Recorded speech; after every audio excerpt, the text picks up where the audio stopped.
وقتی که من کار میکردم، وقتی که میزوجان مشتریان از من می اومدن، برای اونها تعجب باور بود. اونها حیران میشدن که نخود پسر دوزنده باشد. من 18 سال داشتم و پسر جوان، اونها باوری نمیکردن.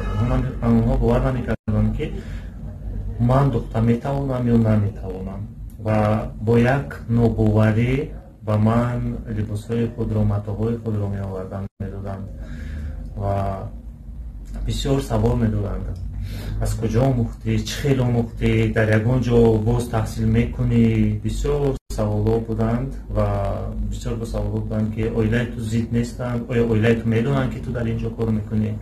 بسیار سوال بودند در آنها.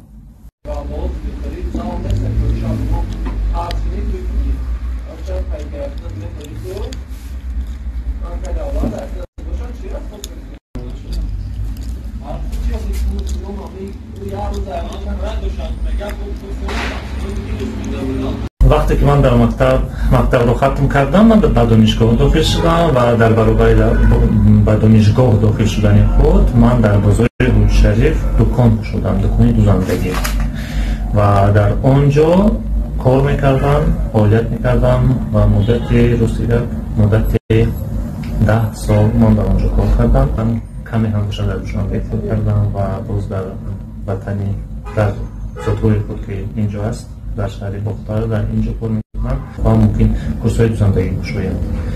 کورس‌های دوزندگی برای زنهایی که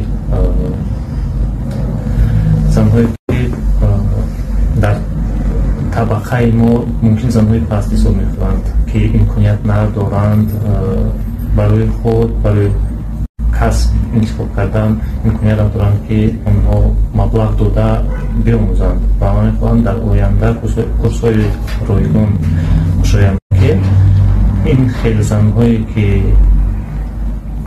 از شوهر جداش میکنند، زنهایی که مکتب تمام کردگی نیستند و آنهایی که در جمعیت خود رو نیفتند، آنها رو با کورس‌های رایگان دست دهند در این کورس‌ها که آنها توانند صاحب هنر شوند.